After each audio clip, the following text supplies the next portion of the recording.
All right, what's up, everybody? Welcome to another episode of the Slowburn Show, episode number 3, where we're trying to get the audio working better, but I think it's a little better this time than last time.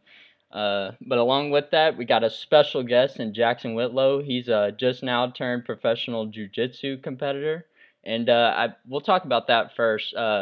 First, I wanted to know like the cons and the pros. I kind of said that backwards. Pros and the cons about your first pro jiu-jitsu match. Like, first we'll start with what went bad. Anything go bad with it that you didn't like? Nah, not really. Honestly, like it just took me like an extra hour to find parking, but besides Yeah. that, it was fucking, it Where was was sick. where was it at? It was in the West End in downtown Nashville. It was Okay. pretty.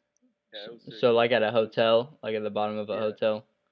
That's yeah, pretty exactly. cool. Yeah, it was pretty cool. Then we had like our warm up rooms and shit. It felt legit. Feel official. Yeah, it Did you felt. get to go in the back room of Nashville MMA when I had my fight?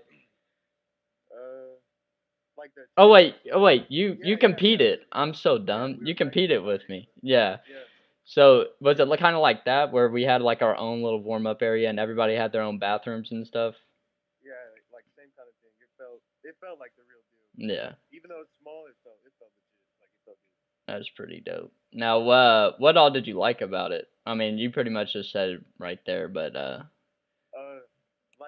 mean, the lights and shit was cool, and then like the walkout area, the big screen behind, and then the just the lights and stuff. It was just the atmosphere. They had a good atmosphere. feeling The like music and shit. real official being on Yeah. Fight to Win, right? I remember what if Hunter or David was watching this podcast, we used to be in the bottom of FGL House watching Fight to Wins and all the people that would be on there, and Yes. just watching people do this was before I think even buggy chokes were a thing. Maybe somebody did a buggy choke on there, but it was before Yeah. they were real famous. Kobe, you want to ask one of your questions that you got? Being a pro jujitsu or what is that called? A jiu-jitsu practitioner? Yeah, you can say that. Yeah. Whatever the being a pro, like what changes from a pro to like an amateur? Like how does that work? I don't know. Honestly, I got $130. Yeah, yeah. So I think it's just I do like the exact same. yeah, when you turn pro, you can you start getting paid essentially. I think that's Yeah. all that means. And maybe like when you're a I don't think it's like this in jiu-jitsu, but in MMA once you do like a professional fight, you can't go back to amateur. But I'm sure is IBJJF considered amateur jiu-jitsu? I get. It's kind of hard to say. Like it's kind of in the middle because you don't get paid, but then that's like the best stage to Right. excel on. So it's Yeah. like you The, kind of. It's kind of like a gray area. it's weird cuz like wrestling, you know how wrestling is, like college wrestling, that's probably the highest level for a wrestler you could go to, but that's Yeah. considered amateur wrestling until you make it to the WWE. to- That's real pro yeah. wrestling. Did you watch the Royal Rumble, Kobe? No. No. Okay. I Logan bet. Paul came in crazy. Yeah, I do. I saw the highlight of Logan and that one dude just colliding in the air. Uh, so now I kind of want to know. I know you used to wrestle in high school, but how did you even get into it? Did you do it in middle school or just Yeah. So like, honestly, like I was a football player, and then there was like some fucking like fair thing outside my school, like with some blow up things going down a slide, and then the wrestling coaches like came up to me and asked if I wanted to wrestle. So heck then I yeah? said yeah. The next day I went, and then I quit football, and then like Was this in kind of middle school? That happened so yeah, eighth quick. grade year. Eighth Yeah, grade? yeah, Heck yeah. And what weight class did you do your first time out? 76, 76. 76 pounds. Yeah. That's Did you awesome. think you could punch a guy? Could I? I mean, Did maybe. you did you think you were gonna go out there and fight? Like, how many days of training did you get before you went out there?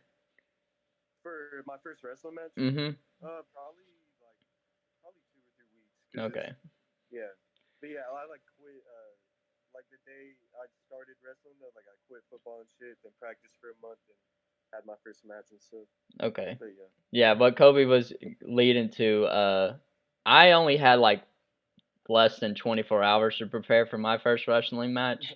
I was walking to the bus and they needed a 106 pounder, and it was my freshman year, and I just got done with football as well. Like, and I didn't really play football. I was on the team, but they would put me in like yeah, last 30 seconds, and I wouldn't touch the ball or even get close to it. But yeah, the wrestling coach, they needed a 106 pounder, so they asked me to come. They said if you want to you can be on the team, you'll get a varsity spot immediately, and that just trying to like gas me up. And they were like, so if you want to be on the team, be here tomorrow morning at 7 a.m. We got our first tournament tomorrow, and I was like, all right. So I showed up, and right before my first match, I met a different coach, and I had to borrow headgear. They obviously gave us a singlet. I had to borrow shoes, and I asked my coach, I was like, can I punch him? Can I go up there and punch? I thought it was like what we were talking about earlier. I thought it was like WWE almost. I thought that's what we were about to do. I had no clue. And he told me just try and just try to put the dude to his back. And that obviously didn't work too well. I lost all 5 matches that day. But, Damn, dude. 5 matches. oh yeah, we had 5 matches that day. Yeah, and I lost every single one of them. I'm pretty sure I got pinned in every single one of them too. It was bad. But so you get done wrestling. Did you want to wrestle in college? I thought I was completely done with this shit, dude. 'Cause I was kind of like going down the wrong path, and then I quit on senior night, and then I was just done with everything for like 2 years. So you didn't even compete at regions or state your senior year? No, I quit. No, okay. Yeah. So did you just start working at a job after that? You were just chilling. You were on the deep end. All right, I got what you're saying. So how did you find the jiu-jitsu gym? I went to like National MMA. I scheduled a free class there, and then they told me like a time, and I showed up, and it was a women's class. So I was like, what the fuck? Oh, And then I okay. just looked up the next closest gym, and it was Corey's. And then Yeah. So Did you end up going to a national MMA class? Did you go to the women's class? No. Oh, okay. Yeah. So, what was your first experience like when you walked in Corey's gym? Corey was just super chill, like he does for every single person that walks in, like gives them a rundown and everything, and just super like I don't know how to say it, just respectful to everybody and like will welcome anyone. And then, I rolled with like Xavier, and yeah, it was just a good. Was Xavier? Do you remember the first person you rolled with? I think it was Xavier. I think. I rolled with. What were you gonna say? No, go ahead. I can't even remember the first guy I rolled with, but they just told me like he did some like catch wrestling shit. Man, he was a blue belt, and I just remember just like trying to go for diving for legs because I was trying to wrestle him, and I was just getting caught with everything that you can get caught with in jiu-jitsu. So. Back-to-back guillotines. Oh, back to back. Yeah, and they were saying I can't remember. They were saying some like bat wrestling. I was like, I've never even heard of that. What are you talking about? So I know ADCC is coming up at the end of this year, or not not ADCC, but the trials are coming up at the end of this year, right? What months are those, or what month is it? I believe it's like October and November. I'm pretty sure. So are you basically getting ready for that, doing some tournaments on the side until then? Yeah, so like I'm just trying to do like a tournament a month up until then, and then hopefully do something there. And if anybody doesn't know what ADCC is and you're watching this, ADCC is basically the Olympics for jiu-jitsu. If you watch the Olympics, they don't have like an event for jiu-jitsu or grappling. Well, they have an event for wrestling and judo, but there's no jiu-jitsu in the Olympics. But ADCC is considered that, and it happens every 2 years, correct?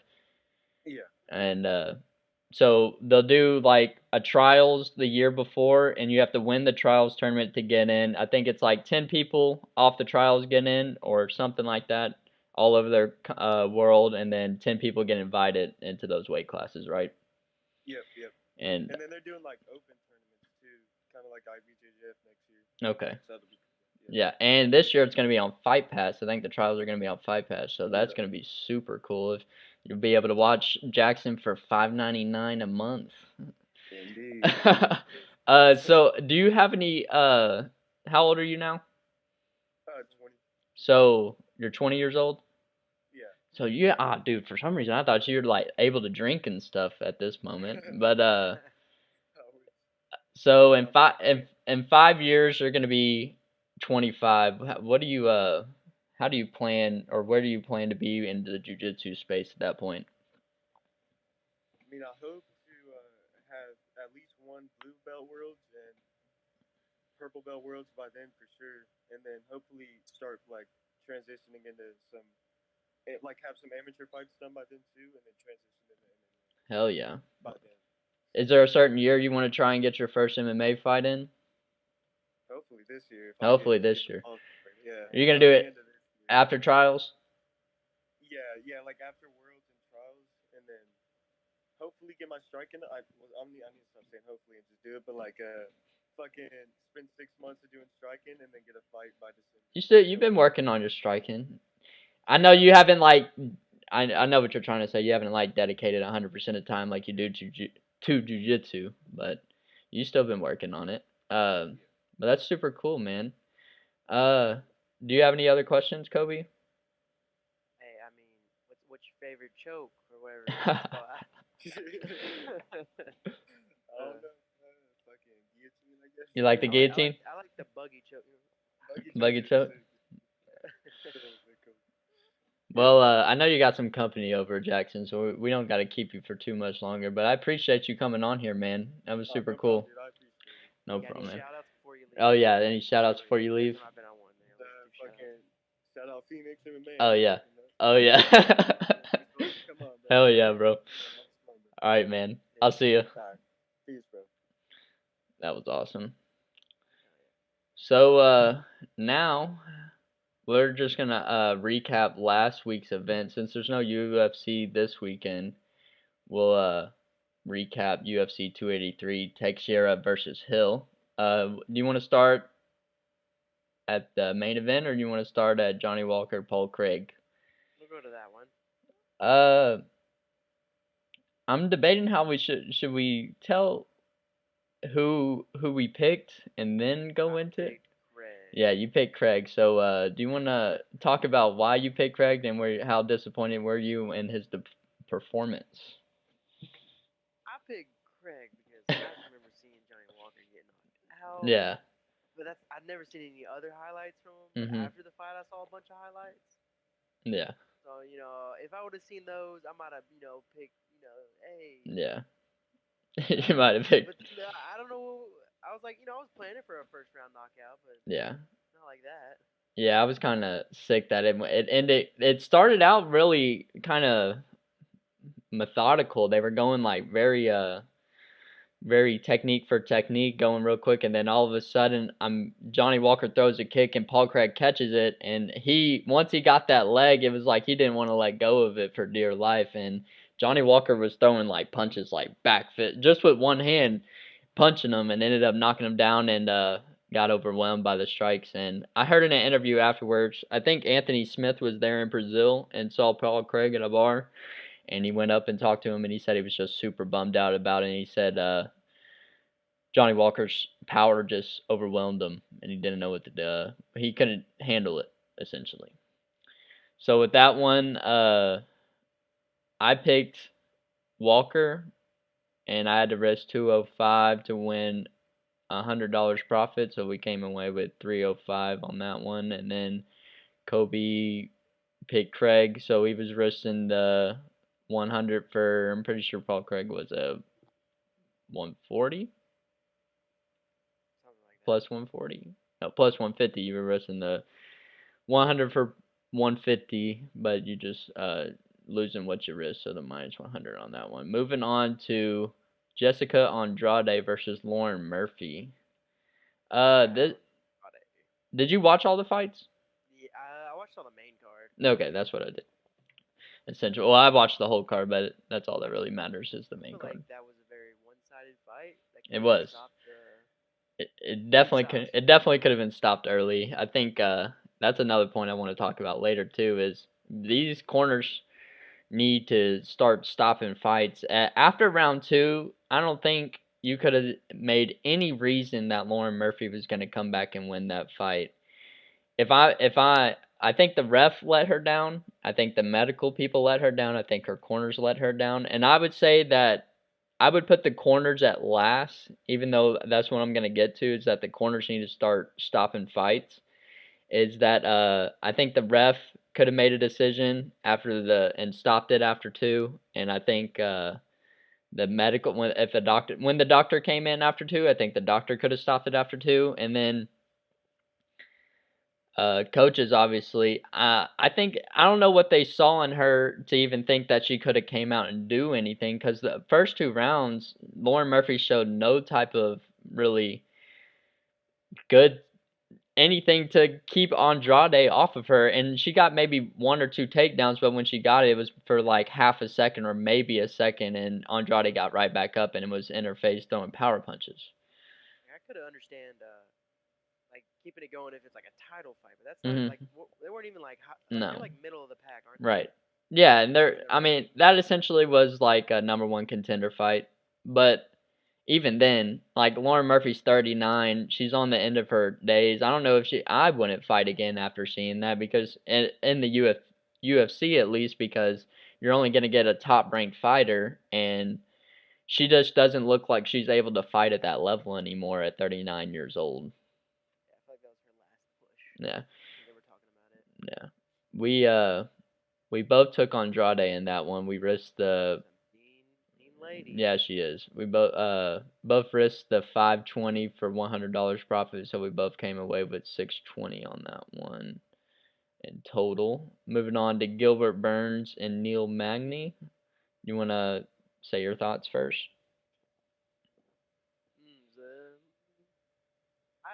I like Gilbert, man. I chose Magny. Yeah. Saw that one. What'd you see in Magny? That you thought? His last fight, I think, and I thought it was a good fight. But I also watched Gilbert's last fight, and I thought that was a good fight. I don't know. Man, watching those really good jiu-jitsu fighters be able to just get the takedown and then notice they have so much time left, so they just wait until their opponent makes a mistake. Like, yeah, it was really cool that Gilbert did the double leg and got his legs up really high and stuff, but I think what was even more special is how slow and he took his time through everything and waited for Neil Magny to make the mistake to where he got an arm triangle, and the way he was positioning his legs and framing with his shins off of his shin, almost in like a half guard scenario, but it wasn't. The way he did it was super technical, and I thought that was really cool. Again, that was the same line as the Andrade fight. We both took. Oh no, we didn't both take. I took Gilbert Burns at minus 520, and I got the $100 profit, so 620 on that one, and then Kobe took the underdog, so he only had to risk 100, and that's all that he lost on that one. Moving on to the first title fight of the night, Brandon Moreno versus Davison Figueiredo. I thought this one was looking like a great fight up until the stoppage, and I mean, it was kind of like karma in a way. Did you see the illegal kick that Davison landed on Brandon? Yes.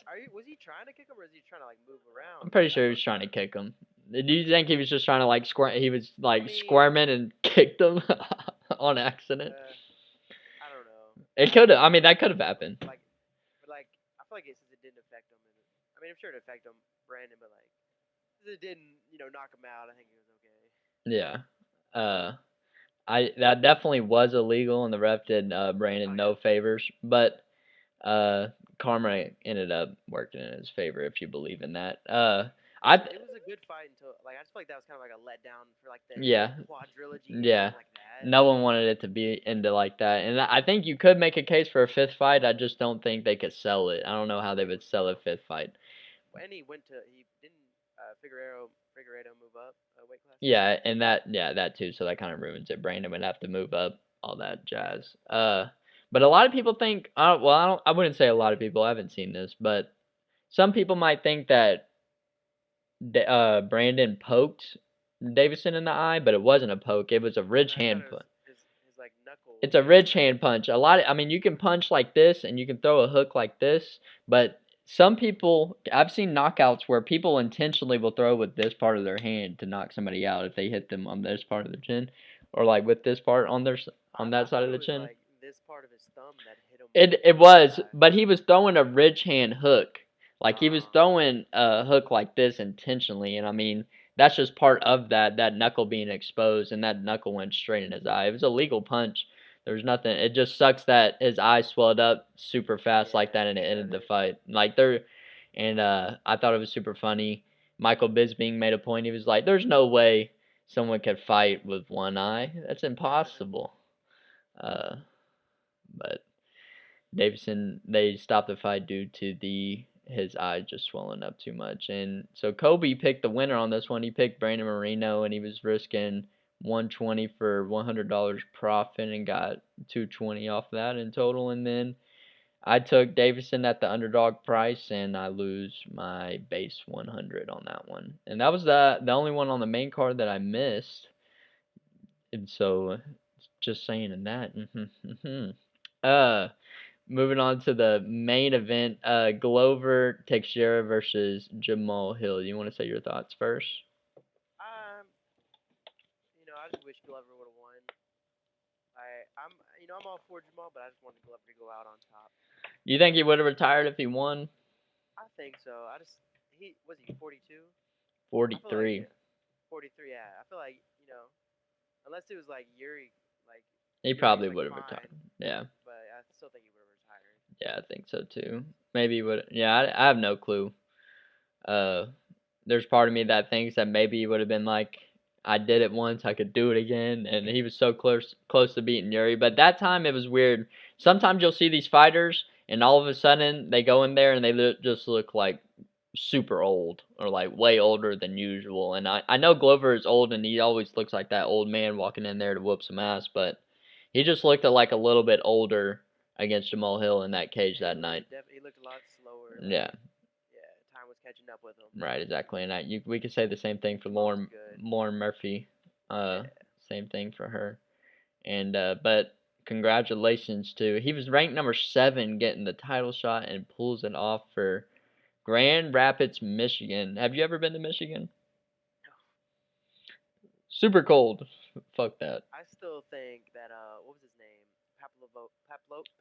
Pavlovich? Pavlovich? Was he the one that they did the draw? Him and Blaskovich? No, that's a heavyweight. You're thinking of Magomed Ankalaev. These Russians, you'll get them mixed up because they're garbage. But I had Jamal Hill in this one, and I risked the 140 for 100, so I got 240 off of that one, and Kobe took Glover in that one, so we risked 100 for the 110. It was very did it go to a decision? Yes. Yeah, I was gonna say. I feel like it was very just one side. I feel like it wasn't like. It was. Like Glover had some little streaks here and there, but. I think the scorecards were like 50-44, some of them. So didn't even win a single round on some of them. That brings, so on that total event, I had to risk $1,985, and I came away with $2,281.15. So that brought my result to $296.15 on the night profit. So that brought me out of the negative into the positive, and now for 2023, I'm $91.15. And for Kobe, he risked $940 on the night and came away with $540. So it was Brazil didn't treat Kobe too good with minus 400 on the night, taking Kobe into the negative at minus 210. So we basically just swapped places after 2 weeks, because after week 1 I was in the negative. Long year. Yeah, there's a very long year. We'll hit another one. Like you know that one card that you got all of them right? I'm sure we'll hit another one of those. Oh yeah.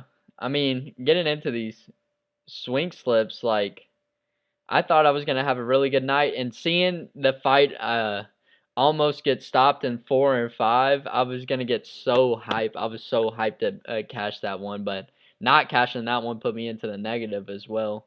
And I'm gonna just run through these real quick. I had Davison Figueiredo as the underdog of the night, and he lost, so I lost $100 on that one, risking just $100.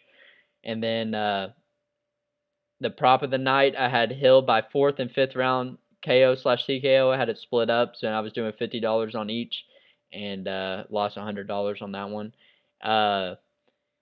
The Slowburns slick pick, I had Craig versus Walker over 1.5 rounds, and it was starting to look like that. Like the way they were fighting, they were going very, very slow pace, and then all of a sudden it just turned into chaos out of nowhere when uh, Craig would refuse to let go of his leg. Once he grabbed his leg, he was like, "I'm not gonna let go," and that ruined that for me. So I lost $100 on that one, and then the three fighter parlay, I had Gilbert Burns, Jessica Andrade, and Ihor Porteria. And Ihor fought Shogun. Did you watch that fight by chance? It was like the prelim No, feature. I heard it. Yeah. That one I did get the cash, and I was risking $100 for 105, so I came away with 205 on that one. But that still didn't do me too well on the night. And then I had the lock. My lock of the night was Gilbert Burns, and I risked 520 for $100 on that one, so 620 total. On the night, I was risking 9.2 units, and that just means like $9.20, $92, and $920. I'll just base it off the big number. So, say we risked $920. I came out with $525, so I lost $395 on the night with the swing slip. So that brings us to minus 8.95 units on the year, almost minus 9 units, just to start off on the first 2 weeks. And that, so this might be a better podcast on how to lose your money when gambling on fights. Yeah. So if you started with say $1,000 this year, you'd be down $895 if you were using my bet. So hopefully not. Hopefully maybe we'll do better next week. We got Derek Lewis versus Sergey Spivak next week. So moving on. I only have really or actually, yeah, I only have one MMA topic, but I'll let you do a non-MMA topic first since we've been talking a lot of martial arts. I was gonna bring up McGregor getting run over, but is that still Yeah, that's still MMA. But we can talk about it because I didn't have that in mind. That is pretty crazy. If there's anybody to get hit by a car, it's him. Like, Yeah. what? Did you see a video of him riding in the dude's car with his bike in the trunk? Yeah. Where he was giving, I don't know where they were going, but he was giving him a ride to someplace. But when Conor was panning to the dude in the passenger seat, the guy looked so scared. Like he looks like he was about to get sued for millions of dollars. Yeah, yeah, dude. He thought he was about to get sued for millions. I mean, he said they were going up on a hill and the sun was just like in the way. Yeah. And that actually happened to a friend of mine in high school. They were walking. We just got to school and we got to school early. And he was like walking like kind of in the street and his friend was on the sidewalk. I wasn't there, but I heard about it and I went and visited him later because I heard he got hit by a car.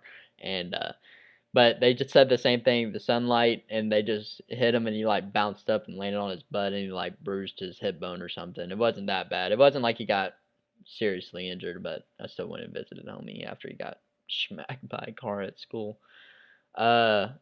The only MMA topic I have, since we basically covered everything else I wanted to, is Dana White saying the UFC 287 fight announcements with Izzy versus Pereira 2, Burns versus Masvidal, and Holland versus Ponzinibbio. So I wanted to run through those really quick. Burns versus Masvidal. Yeah, that's gonna be cool. Yeah, it's gonna be. I think we should. Yeah, we'll just run through those real quick. When are we gonna see Khamzat fight again?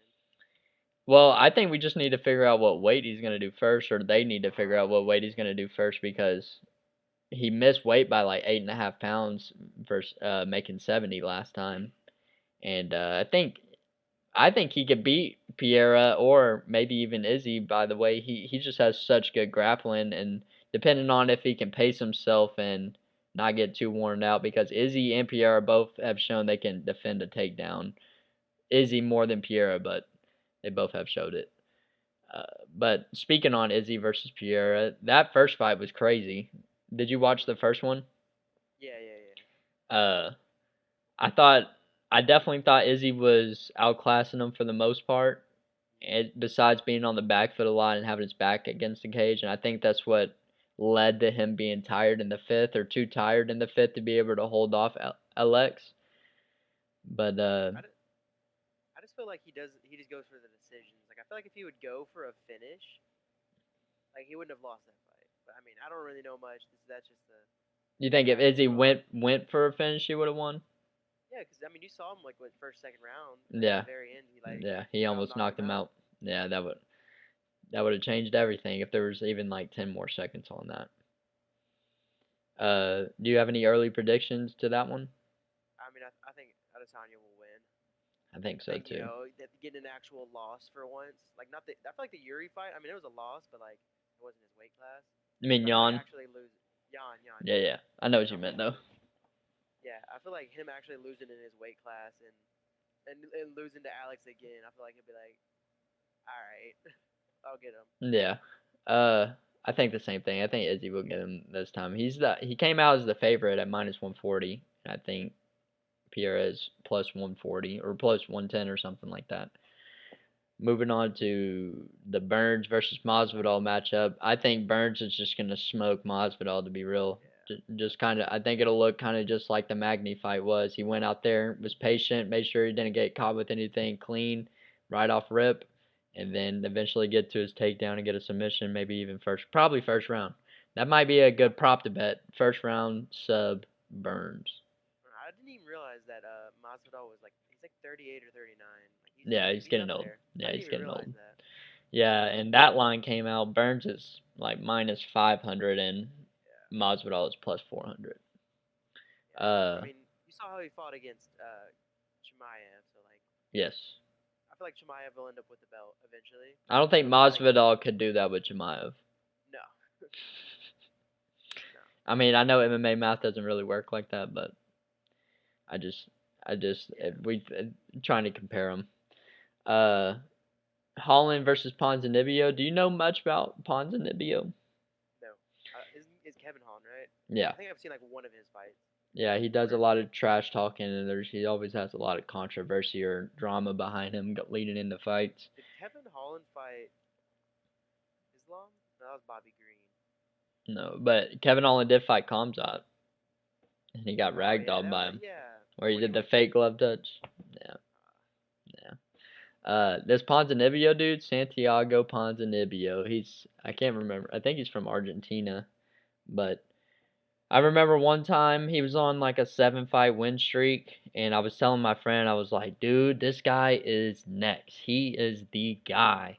And he was gonna fight Li Jing Liang next, and I went over to his house and we were watching the fight, and Ponzinibbio gets knocked out in the first round, and I had to eat my words in front of him and whoever else was there.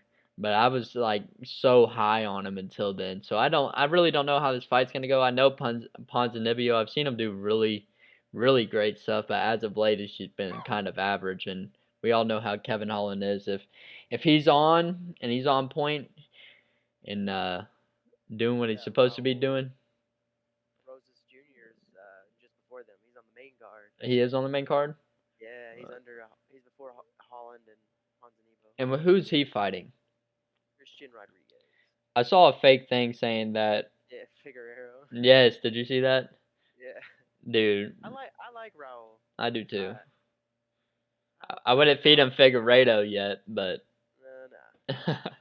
but he's just fighting. He's fighting that guy. What'd you say his name was? Christian Rodriguez. Christian Rodriguez. I don't know who the hell that is, but we'll see if Raul can win another UFC fight at 19 now, or is he 18? Yeah, No, he's 18. I think he's 8. Yeah, he's 18. That's The guy's crazy. 81. What were you doing at 18? In school, failing. Not failing. Not doing good in school. Yeah, I was going to MTSU as well at the time. Oh, the dude's a submission guy. Well, that worked good for Raul because Raul is a submission guy as well. He's really good at jiu-jitsu. His striking's unorthodox as hell, but that works for him. You got any other non-MMA topics? So there's this guy. Do you know who Scumpy is or Scump? That's a gamer, right? Yeah, he used to do like, I mean, he still does it, but like YouTube. So, anyways, he's a professional. He was a professional Call of Duty player, but he retired. And I just remember that was the dude who like. I remember I would always watch like YouTube, and he was like one of the first people I started watching. Scumpy. Yeah, what? Is Yeah, that his Scump. name? Scump. I said Yeah. Scumpy. Well, I mean, it's like Scump, Scumpy, Yeah, Scumper, whatever right. it is. But like, I just remember watching him all of high school, and then like, that's how like I would like keep up with professional COD. So he retired from gaming or just professional Retired gaming? from professional like college because they have like a franchise league now, and he's like, yeah, I'm not beating anymore. Is he in the Hall of Fame? That's crazy. He will be if they. I don't even know if they have one, but A gaming Hall of Fame? yeah. Oh yeah. 'Cause, yeah. He was like he's like the reason COD's like so big. Right. He has like almost 3 million on YouTube. 3 million. Yeah, I remember we were playing like Black Ops 2 in middle school, and I was watching him. He announced it. 3 million would be crazy. And speaking of numbers like that and subscribers, Jamal Hill doesn't even have a 250,000 of followers on Instagram, and that's kind of wild for a light heavyweight champion. The light heavyweight champion used to always be, that was the The supreme weight class at one time, and but now it's kind of lost its jazz. I mean, it's still cool to me. If you're a hardcore, you like the light heavyweight division. You like Yuri, the story of Yuri coming back, and Anthony Smith is always lingering in there. But I like the lightweight. lightweight, is that your favorite? Yeah. I think if I had to say my favorite, that'd probably be it too. Or bantamweight, Is that what's Usman? 70 Is that welter. welter? I like it. I like those two, lightweight and welterweight. Yeah, that's like the perfect one to where you see like a really good technical matchup, and there's also power involved, because if you go to like the flyweights, there's not too many finishes that happen at flyweights. Right. And well, not supposed to be lately. As of late, there's been a lot of flyweight finishes. The flyweights stay finishing each other recently, just like the championship that just happened. But I don't really have anything else. I think that was pretty good for the third episode. Having our first guest on, that was pretty cool. Yeah, you don't got any other thoughts? I don't know. I feel like Islam will win. Think Islam's gonna win in February against Volk? I like both of them, but I just feel like I feel like everybody's already like, you know what, he's just gonna lose to Volk. I can tell you one thing. I think Volk does have a little bit of saying something. When he's saying taking down a tiny person is easy, but like keeping them down is hard. And I'm not saying the guy I just fought is anywhere near the level of talent of Volkanovski, but when I took Jamie down, it was hard to keep that little fucker on his back. So I can kind of see what he's saying, but I still think if Islam gets a takedown, Volk probably isn't going to get up. But if Volk is just, it's going to be hard to get to Volk's legs, him being that tiny. And What happened with is Khabib not like what happened? Is he not in the corner? What's going on with that? apparently he retired or something, or not retired from coaching. I don't know. Dude's a fool. They're all fools. All the Russians. They all suck. And I think we'll end it on that. You got a next fight? I was supposed to get a fight March 3rd, and then nobody's really said anything. My name's been in there for the Aries fight that's in Knoxville, but no one said anything on that. And then I had another promoter come and contact me about, they wanted me to fight at 115, and I've thought about doing it, but I wanted it to count on my flyweight record, because strawweight really isn't like a real weight class for men. Like I could make 115, but it would have been a fucking struggle for Nobody fights in it. right, but no one fights in it, and I wanted it to count. And then all of a sudden, the guy was like, "Oh, I just want to do a kickboxing fight," and I was like, "Well, that just kind of blew up everything." So Yeah. that's where I'm at on my fight news. Hopefully something comes up, because I could fight tomorrow. I could fight next weekend if something came up. How's the boxing classes? You're striking, saying getting. They're the technical classes, they're working really well for me. They're getting me exhausted. The first technical class I went to, It was a Tuesday morning. Got there at 9 a.m. and it was from 9 a.m. to 10 a.m. And after that hour, I think in that whole hour I had maybe 2 or 3 minutes of break time to get like a water or something, and we were going the rest of the time. But after that, for like 2 days, I was in like a fog of fatigue, dude. Like it killed me what they did to me in there. But I went there for another class of the same thing, and it went way better. I wasn't as tired. I was still dead, but just not as tired. So I can tell that what they've been instilling in me is definitely working because I went and sparred last Thursday at Phoenix, and I can tell some of the stuff like my head movement is way better. I'm not getting hit with shots clean that much anymore. A lot of them are like glazing off the shoulder, or I'm just missing them entirely. It's very hard to hit me clean now. But I know there's even more stuff they're gonna be able to instill in me. Like I need to work on my speed, and that's Ready for some fucking finishing. yeah, exactly. That's a big thing I want to touch on too. But and this is how we're gonna end the pod. This is how we'll end it. I'm no longer training to be the better mixed martial artist because I feel like I've shown that. I feel like I can show that I'm better than the person, but I'm not gonna let it sit in three motherfuckers' hands anymore. Now I'm training to take a motherfucker's head off in under 9 minutes, how to kill a person in under 9 minutes, how to have the ref take me off of them in under 9 minutes. And when we get to pro fight, then we'll do 15 minutes. But for now, we have 9 minutes to take him out, or basically we lose. We're just gonna think of it like that.